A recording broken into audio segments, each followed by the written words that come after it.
ಎಲ್ಲರಿಗೂ ನಮಸ್ಕಾರ. ಇವತ್ತಿನ ಕ್ಲಾಸ್ನಲ್ಲಿ BCom fourth semester corporate accounting previous year question paper ಅನ್ನ ಸಾಲ್ವ್ ಮಾಡೋಣ. ಸೊ ನೀವು ಇಲ್ಲಿ ನೋಡ್ಬೋದು ಕ್ವಶನ್ ನಂಬರ್ 5 ಏನಿದೆಲ್ಲ, ಸೊ ಇದನ್ನ ರಾಣಿ ಚೆನ್ನಮ್ಮ ಯೂನಿವರ್ಸಿಟಿ ಬೆಳಗಾವಿ 2025 ಇಯರ್ದಲ್ಲಿ ಅಂದ್ರೆ ಪ್ರೀವಿಯಸ್ ಇಯರ್ದಲ್ಲಿ 5 ಮಾರ್ಕ್ಸ್ಗೆ ಈ ಕ್ವಶನ್ ಅನ್ನ ಕೇಳಿದ್ದಾರೆ. ಓಕೆ, ಸೊ ಇದನ್ನ ಸಾಲ್ವ್ ಮಾಡೋಣ. ಫಸ್ಟ್ ನೋಡ್ರಿ, Sandeep company limited went into voluntary liquidation on 31/3/2024. Its furnishes the following information ಅಂತ ಹೇಳಿದ್ದಾರೆ. ಸೊ ಈ ಕ್ವಶನ್ ಏನಿದೆಲ್ಲ, ಲಿಕ್ವಿಡೇಷನ್ ಆಫ್ ಕಂಪನಿ ಅಂತ ಹೇಳಿ ಏನು ಯೂನಿಟ್ ಇದೆ ನೋಡ್ರಿ, ಆ ಒಂದು ಯೂನಿಟ್ ಇಂದ ಈ ಕ್ವಶನ್ ಅನ್ನ ಕೇಳಿದ್ದಾರೆ. ಓಕೆ, ಸೊ ಇಲ್ಲಿ ಅಸೆಟ್ಸ್ ರಿಯಲೈಸ್ ಕೊಟ್ಟಿದ್ದಾರೆ 1 lakh rupees, unsecured creditors 1,50,000, next preferential creditors 25,000, next cost of liquidation 2,300.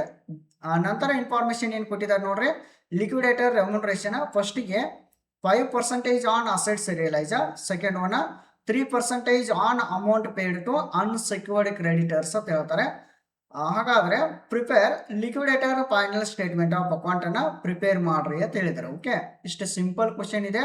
Just ನೀವು ಈ ಕ್ಲಾಸ್ ಅನ್ನ ನೋಡ್ರಿ ಅಂದ್ರೆ ನಿಮಗೆ ಗೊತ್ತಾಗುತ್ತೆ, ಈಸಿಲಿ ನೀವು ಪ್ರಾಬ್ಲಮ್ ಅನ್ನ ಸಾಲ್ವ್ ಮಾಡ್ತಾರೆ. ಓಕೆ, ಸೊ ಆ ಥರ ನಾನು ನಿಮ್ಗೆ ತಿಳ್ಸಕ ಪ್ರಯತ್ನ ಮಾಡಿದ್ದೇನೆ. ಓಕೆ, ಸೊ ಈಗ ಏನು ಮಾಡ್ರಿ, ಸೊಲ್ಯೂಷನ್ ಅಂತ ಹಾಕ್ರಿ ಅಥವಾ ಆನ್ಸರ್ ಅಂತೇಳಿ ಮೆನ್ಷನ್ ಮಾಡ್ಬೋದು ನೀವು. ಓಕೆ, ಫಸ್ಟಿಗೆ ಏನು ಮಾಡ್ಬೇಕಂದ್ರೆ liquidator final statement of account ಅಂತೇಳಿ ಒಂದು ಫಾರ್ಮೇಟ್ ಹಾಕ್ರಿ. ಈ ಸೈಡ್ ಡೆಬಿಟ್ ಸೈಡ್ ಏನು ಮಾಡ್ರಿ, ರಿಸಿಪ್ಟ್ ಅಮೌಂಟ್ ಅಂತ ಹಾಕ್ರಿ. ಕ್ರೆಡಿಟ್ ಸೈಡ್ ಪೇಮೆಂಟ್ಸ್ ಅಮೌಂಟ್ ಅಂತೇಳಿ ಮೆನ್ಷನ್ ಮಾಡ್ರಿ. ಸೊ ಇದಾದ ನಂತರ ನಿಮಗೆಲ್ಲರಿಗೂ ಗೊತ್ತಿದೆ ಫಾರ್ಮೇಟ್ ಏನಿದೆ ಅಂತೇಳಿ, liquidator final statement of account format ನಿಮ್ಗೆ ಗೊತ್ತಿದೆ. ಸೊ 1 by 1 ಪೇಮೆಂಟ್ ಮಾಡ್ಕೋತ ಹೋಗ್ಬೇಕು. ಓಕೆ, ಎಲ್ಲ ನಿಮ್ಗೆ ಗೊತ್ತಿದೆ ಫಾರ್ಮೆಟ್. ಸೊ ಈಗ ಡೈರೆಕ್ಟ್ ಆಗಿ ನೋಡೋಣ. ಫಸ್ಟಿಗೆ ಏನು ಮಾಡ್ಬೇಕಂದ್ರೆ ಅಸೆಟ್ಸ್ ಅನ್ನ ರಿಯಲೈಸ್ ಮಾಡಿದ್ದಾರೆ. ಓಕೆ, ಎಷ್ಟಿಗೆ ರಿಯಲೈಸ್ ಮಾಡಿದಾರೆ ಅಸೆಟ್ಸ್ 1 lakh rupees. ಯಾವಾಗಲೂ ಅಸೆಟ್ಸ್ ರಿಯಲೈಸ್ ಇತ್ತಂದ್ರೆ ಆಸ್ ಪರ್ ಫಾರ್ಮೆಟ್ ಪ್ರಕಾರ ನೀವು ಡೆಬಿಟ್ ಸೈಡ್ ತೆಗೆದುಕೊಳ್ತೀರಿ. To assets realise 1 lakh rupees ಅಂತೇಳಿ ಮೆನ್ಷನ್ ಮಾಡಬೇಕು. ಓಕೆ, ಬಹಳಷ್ಟು ಇಂಟ್ರೆಸ್ಟಿಂಗ್ ಪ್ರಾಬ್ಲಮ್ ಇದೆ. ಸೊ ಈಸಿಲಿ ಸಾಲ್ವ್ ಮಾಡ್ಬೋದು ಇದು. Okay, unsecured creditors order of ಪೇಮೆಂಟ್ದಾಗ ಎಲ್ಲಿ ಬರುತ್ತೆ ಅಂತೇಳಿ ಇದು ನೋಡಬೇಕು. ಸ್ವಲ್ಪ ಇದನ್ನ ಪೆಂಡಿಂಗ್ ಇಡ್ರಿ. ಓಕೆ, ನೆಕ್ಸ್ಟ್ ಪ್ರಿಫರೆನ್ಷಿಯಲ್ ಕ್ರೆಡಿಟರ್ಸ್ ಕೂಡ ಆರ್ಡರ್ ಆಫ್ ಪೇಮೆಂಟ್ದಾಗ ಇದು ಪೆಂಡಿಂಗ್ ಇಡ್ರಿ. ಸೊ ಇದಾದ ನಂತರ ಕಾಸ್ಟ್ ಆಫ್ ಲಿಕ್ವಿಡೇಷನ್ ಅಂತ ಇದೆಯಲ್ಲ, ಸೊ 2,300 ಅನ್ನ ತೆಗೆದುಕೊಳ್ಬೇಕು. ಪೇಮೆಂಟ್ ಸೈಡ್ದಲ್ಲಿ ಮೆನ್ಷನ್ ಮಾಡ್ರಿ. ಲಿಕ್ವಿಡೇಷನ್ ಎಕ್ಸ್ಪೆನ್ಸಸ್ ಅಥವಾ ಕಾಸ್ಟ್ ಆಫ್ ಲಿಕ್ವಿಡೇಷನ್ ಅಂದ್ರೂ ನಡೆಯುತ್ತೆ. ಎಷ್ಟ 2,300 ಮೆನ್ಷನ್ ಮಾಡಬೇಕು. Okay, so come to the point, ನೀವು ಫಾರ್ಮೇಟ್ ಪ್ರಕಾರ ಸಾಲ್ವ್ ಮಾಡ್ಬೇಕು ಈ ಪ್ರಾಬ್ಲಮ್. ಫಸ್ಟ್ ನೆಕ್ಸ್ಟ್ ನೋಡ್ರಿ, ಇಲ್ಲಿ ಲಿಕ್ವಿಡೇಟರ್ ರೆಮ್ಯುನರೇಷನ್ ಮಾಡಬೇಕು. ಓಕೆ, ಸೊ ಹೆಡ್ಡಿಂಗ್ ಕೊಡ್ರಿ ಲಿಕ್ವಿಡೇಟರ್ ರೆಮ್ಯುನರೇಷನ್ ಅಂತ ಹಾಕ್ರಿ ಪೇಮೆಂಟ್ ಸೈಡ್. ಹಾಗಾದ್ರೆ ಲಿಕ್ವಿಡೇಟರ್ ರೆಮ್ಯುನರೇಷನ್ದಾಗ ಏನು ಕ್ಯಾಲ್ಕುಲೇಟ್ ಮಾಡಂದ ನೋಡ್ರಿ, ಯಾವ ತರ 5% ಆನ್ ಅಸೆಟ್ಸ್ ರಿಯಲೈಸ್ ಮೇಲೆ 5% ಮಾಡ್ಕೊಡಿ ಅಂತ ಹೇಳಿದ್ದಾರೆ. ಓಕೆ, ಸೊ ಹಾಗಾದ್ರೆ ಅಸೆಟ್ಸ್ ಅನ್ನ ರಿಯಲೈಸ್ ಎಷ್ಟಕ್ಕೆ ಮಾಡಿದ್ದಾರೆ 1 lakh rupees. ಸೊ ಅದ್ರ ಮೇಲೆ 5%. ಇಲ್ಲಿ ನೀವು ವರ್ಕಿಂಗ್ ನೋಟ್ ಅಂತ ಮೆನ್ಷನ್ ಮಾಡ್ರಿ. ಫಸ್ಟ್ ವರ್ಕಿಂಗ್ ನೋಟ್ ಹಾಕ್ರಿ.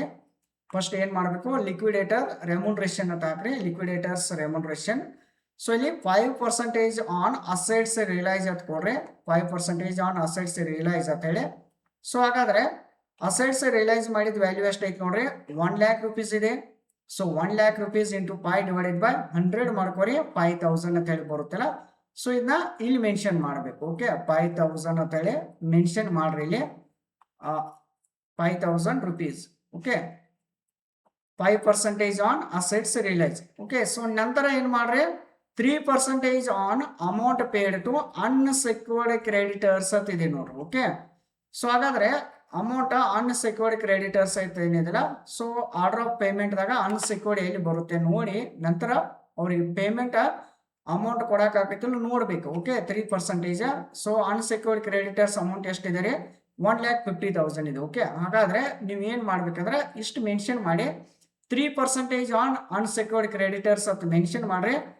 ಇಲ್ಲಿ ಅಮೌಂಟ್ ಏನು ಬರೆಯಕ್ಕೆ ಹೋಗ್ಬೇಡ್ರಿ. ನಂತರ ಆರ್ಡರ್ ಆಫ್ ಪೇಮೆಂಟ್ದಾಗ ನೋಡೋಣ. ಓಕೆ, ನೆಕ್ಸ್ಟ್ ಆರ್ಡರ್ ಆಫ್ ಪೇಮೆಂಟ್ದಾಗ ನೆಕ್ಸ್ಟ್ ಏನ್ ಮಾಡ್ತೀರಿ ನಾವು, ಡಿಬೆಂಚರ್ ಅದು ಪೇ ಮಾಡ್ತೀರಿ. ಸೊ ನಂತರ ಪ್ರಿಫರೆನ್ಷಿಯಲ್ ಕ್ರೆಡಿಟರ್ಸ್ ಬರಬೇಕು. ಸೊ ಪ್ರಿಫರೆನ್ಷಿಯಲ್ ಕ್ರೆಡಿಟರ್ಸ್ ಅಮೌಂಟ್ ಎಷ್ಟಿದೆ ನೋಡ್ರಿ, 25,000 ಇದೆ. ಈ ಅಮೌಂಟ್ ಅನ್ನ ಕೊಡಕ್ ಆಗತ್ತಿಲ್ಲ ನೋಡ್ಬೇಕ್ರಿ, ಇಲ್ಲಿ ಪೇ ಮಾಡಕ್ ಆಗತ್ತಿಲ್ರಿ.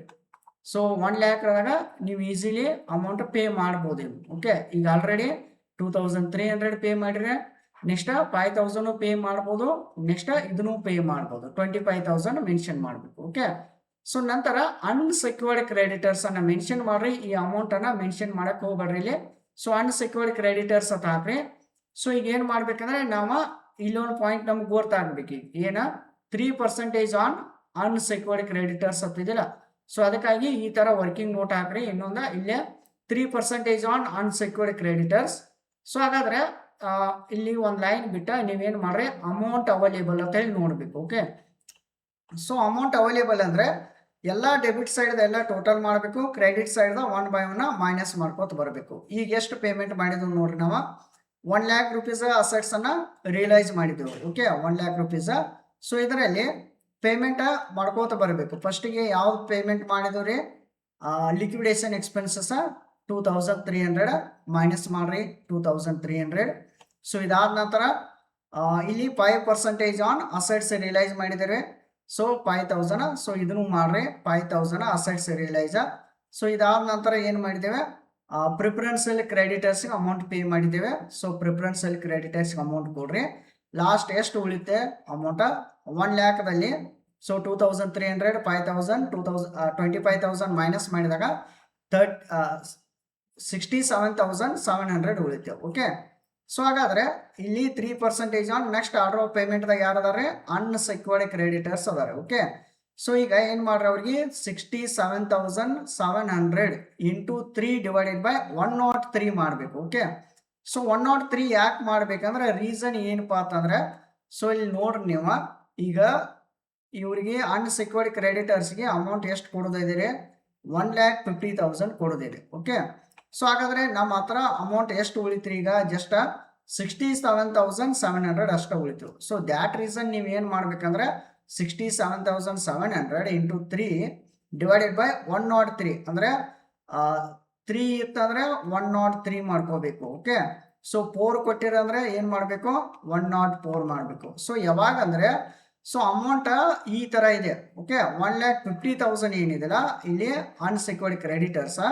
ಸಪೋಸ್ ಈ ಅಮೌಂಟ್ ಅನ್ನ ಪೇ ಮಾಡಕ್ ಆಗ್ಲಿಲ್ಲ ಅಂದ್ರೆ, ಇದಕ್ಕಿಂತ ಕಡಿಮೆ ಬ್ಯಾಲೆನ್ಸ್ ಉಳಿದ್ರೆ, ಸೊ ಅವಾಗ ನೀವು ಈ ತರ ಮಾಡಬೇಕು, ಅದನ್ನ ಕಮಿಷನ್ ಅನ್ನ ಆಡ್ ಮಾಡಬೇಕು. Okay, so 67,700 into 3 divided by 103 ಮಾಡಿದಾಗ 1971.84 ಅಂತ ಹೇಳಿ ಬರುತ್ತೆ. ಸೊ ಅದನ್ನ ನೀವು ರೌಂಡ್ ಫಿಗರ್ ಮಾಡ್ಕೊಂಡ 1972 ಅಂತ ಮಾಡಬೇಕು. ಸೊ ನೆಕ್ಸ್ಟ್ ಇದನ್ನ ಮೆನ್ಷನ್ ಮಾಡ್ರಿ, ಇಲ್ಲಿ 1972 ಅಂತೇಳಿ ಮೆನ್ಷನ್ ಮಾಡ್ಬೋದು. ಓಕೆ, ಈ ತರ ಮೆನ್ಷನ್ ಮಾಡ್ಬೇಕು ನೀವು. ಓಕೆ, ಅನ್ಸೆಕ್ಯೂರ್ಡ್ ಕ್ರೆಡಿಟರ್ಸ್ ಆಯ್ತು. ಸೊ ನೆಕ್ಸ್ಟ್ ಇನ್ನೇನು ಮಾಡಬೇಕು? ಇನ್ನ ಫಸ್ಟ್ ನೋಡ್ರಿ, ಅಸೆಟ್ಸ್ ರಿಯಲೈಸ್ ಆಯ್ತು, ನೆಕ್ಸ್ಟ್ ಪ್ರಿಫರೆನ್ಷಿಯಲ್ ಕ್ರೆಡಿಟರ್ಸ್ ಅಮೌಂಟ್ ಆಯ್ತು, ಕಾಸ್ಟ್ ಆಫ್ ಲಿಕ್ವಿಡೇಷನ್ ಆಯ್ತು, ಲಿಕ್ವಿಡೇಟರ್ ರೆಮ್ಯುನರೇಷನ್ ಕೂಡ ಪೇ ಮಾಡ್ರಿ. ಓಕೆ, ನೆಕ್ಸ್ಟ್ ಪಾಯಿಂಟಿಗೆ ಬಂದಾಗ ಇನ್ನು ಅನ್ಸೆಕ್ಯೂರ್ಡ್ ಕ್ರೆಡಿಟರ್ಸ್ ಅಮೌಂಟ್ ಎಷ್ಟು ಉಳಿದೈತಿ ನೋಡಬೇಕು. ಓಕೆ, ಸೊ ಈ ತರ ಫಾರ್ಮೆಟ್ ಏನು ಹಾಕಿರ್ತಿರಲ್ಲ, ಸೊ ಈಗ 1 lakh ಮೈನಸ್ ಮಾಡ್ಕೋತ ಬರೀ. ಫಸ್ಟ್ 2300, ನೆಕ್ಸ್ಟ್ 5000, ನೆಕ್ಸ್ಟ್ 1972, ನೆಕ್ಸ್ಟ್ 25,000 ಮಾಡ್ರಿ. ಸೊ ಅಮೌಂಟ್ ಎಷ್ಟು ಉಳಿತೆ? 65,728 ಅಂತ ಹೇಳಿ ಉಳಿತೆ. ಓಕೆ, ಸೊ ಇಲ್ಲಾದ್ರೆ ಈ ತರ ನೀವು ವರ್ಕಿಂಗ್ ನೋಟ್ ಹಾಕ್ಬೋದು ಇದಕ್ಕೆ. ಸೊ ಎರಡನೇ ವರ್ಕಿಂಗ್ ನೋಟ್ ಹಾಕ್ರಿ, ಅಮೌಂಟ್ ಅವೈಲೇಬಲ್ ಅನ್ಸೆಕ್ಯೂರ್ಡ್ ಕ್ರೆಡಿಟರ್ಸ್ ಅಂತ ಹಾಕ್ರಿ. ಸೊ ಇಲ್ಲಿ ಏನ್ ಮಾಡ್ಬೇಕು, ಈ ಸೈಡ್ ಟೋಟಲ್ ಮಾಡ್ಕೊಂಡ 1 by 1 ಮೈನಸ್ ಮಾಡ್ಕೋತ ಬರ್ಬೇಕು. ಇದನ್ನ ಮೈನಸ್ ಮಾಡ್ರಿ ಫಸ್ಟ್, ನಂತರ ರೆಮ್ಯುನರೇಷನ್ ಮೈನಸ್ ಮಾಡ್ರಿ, ನಂತರ ಸೊ ಈ ಅಮೌಂಟ್ ದಲ್ಲಿ ಪ್ರಿಫರೆನ್ಷಿಯಲ್ ಕ್ರೆಡಿಟರ್ಸ್ ಮಾಡ್ರಿ. ಲಾಸ್ಟ್ ಅಮೌಂಟ್ ಉಳಿತಂದ್ರೆ ಇವ್ರು ಪೇ ಮಾಡ್ಬೇಕು. ಎಷ್ಟು ಉಳಿದೈತ್ರಿ? ಸೊ ಇಲ್ಲಿ ನೋಡ್ರಿ ನೀವು so 1 lakh 2300 minus 5,000 minus 1972 minus 25,000 ಮಾಡಿದಾಗ 65,728 ಅಷ್ಟು ಉಳಿತು. ಓಕೆ, ಸೊ ಆ ಅಮೌಂಟ್ ಅನ್ನ ಇಲ್ಲಿ ಹಾಕ್ಬೇಕು. ಅಂದ್ರೆ ನಿಮ್ ಸಿಂಪಲ್ ರೀ. ಒಂದ್ ಥಿಂಗ್ ಏನಂದ್ರೆ ಡೆಬಿಟ್ ಸೈಡ್ ಟೋಟಲ್ ಮಾಡ್ಕೋಬೇಕು ಎಲ್ಲ ಐಟಮ್ಸ್ ಅನ್ನ. ಸೊ ಅಲ್ಲಿ 1 by 1 ಮೈನಸ್ ಮಾಡ್ಕೊತ ಬರಬೇಕು ಕ್ರೆಡಿಟ್ ಸೈಡ್ ಇರುವಂತ ಐಟಮ್ಸ್. ಸೊ ಯಾವ್ದಂದ್ರೆ, ಸೊ ಈಗ ಲಿಕ್ವಿಡೇಷನ್ ಎಕ್ಸ್ಪೆನ್ಸಸ್ ಮೈನಸ್ ಮಾಡ್ರಿ, ರೆಮ್ಯುನರೇಷನ್ ಮೈನಸ್ ಮಾಡ್ರಿ, ನೆಕ್ಸ್ಟ್ ಪ್ರಿಫರೆನ್ಷಿಯಲ್ ಕ್ರೆಡಿಟರ್ಸ್ ಮೈನಸ್ ಮಾಡ್ರಿ. ಅಮೌಂಟ್ ಎಷ್ಟು ಉಳಿತೆ? 65,728 ಅಂತ ಹೇಳಿ ಉಳಿತೆ. ಈ ತರ. So both side total 1 lakh rupees 1 lakh rupees. Okay, so ಈ ತರ ನೀವು ಪ್ರಾಬ್ಲಮ್ ಅನ್ನ ಸಾಲ್ವ್ ಮಾಡಬೇಕು. ಸೊ ಇನ್ನ ನೆಕ್ಸ್ಟ್ ಕ್ಲಾಸ್ ಅಲ್ಲಿ ಮತ್ತೆ ಬೇರೆ ಪ್ರಾಬ್ಲಮ್ಸ್ ಅನ್ನ ಸಾಲ್ವ್ ಮಾಡೋಣ. ಓಕೆ, ಸೊ ನೀವು ಈ ಪ್ರಾಬ್ಲಮ್ ಅನ್ನ ನೀಟಾಗಿ ಅಬ್ಸರ್ವ್ ಮಾಡ್ರಿ. ಒಂದ್ ಸ್ವಲ್ಪ ಏನಿದೆ ಅಂದ್ರೆ ಈ ತರ ವರ್ಕಿಂಗ್ ನೋಟ್ ನೀವು ಮೆನ್ಷನ್ ಮಾಡಬೇಕು. ಬಹಳ ಡಿಟೇಲ್ ಆಗಿ ನಾನು ಇಲ್ಲಿ ಇನ್ಫಾರ್ಮೇಶನ್ ಅನ್ನ ತಿಳಿಸಿದ್ದೀನಿ, ನಿಮ್ಗೆ ಹೇಳಿದ್ದೀನಿ. ಓಕೆ, ಸೊ ಇದನ್ನ ಪ್ರಾಕ್ಟೀಸ್ ಮಾಡ್ರಿ ಈ ತರ ಪ್ರಾಬ್ಲಮ್ಸ್ ಅನ್ನ. ಮತ್ತೆ ಇನ್ನೊಂದು, ಈ ಒಂದು ಯೂಟ್ಯೂಬ್ ಚಾನಲ್ದಲ್ಲಿ ಪ್ಲೇ ಲಿಸ್ಟ್ ಮಾಡಿದೆ ನೋಡ್ರಿ, ಕಾರ್ಪೊರೇಟ್ ಅಕೌಂಟಿಂಗ್ 2 ಅಂತೇಳಿ. ಸೊ ನೀವು ಅಲ್ಲಿ ಪ್ರೀವಿಯಸ್ ಇಯರ್ದಲ್ಲಿ ಕೇಳಿರುವಂಥ ಕ್ವಶನ್ ಪೇಪರನ್ನು ಸಾಲ್ವ್ ಮಾಡಿದ್ದೇನೆ, ರಾಣಿ ಚೆನ್ನಮ್ಮ ಯೂನಿವರ್ಸಿಟಿ ಬೆಳಗಾವಿ. ಸೊ ನೀವೆಲ್ಲ ನೋಡ್ಬೋದು, ಅವನ್ನ ಕ್ವಶನ್ಸನ್ನು ನೋಡ್ರಿ. ಓಕೆ, ಸೊ ನೆಕ್ಸ್ಟ್ ಕ್ಲಾಸಲ್ಲಿ ಕೂಡ ಮತ್ತೆ ಬೇರೆ ಕ್ವಶನ್ಸನ್ನು ಸಾಲ್ವ್ ಮಾಡೋಣ. ಓಕೆ, ಒನ್ಸ್ ಅಗೇನ್ ಎಲ್ಲರಿಗೂ ಥ್ಯಾಂಕ್ ಯು.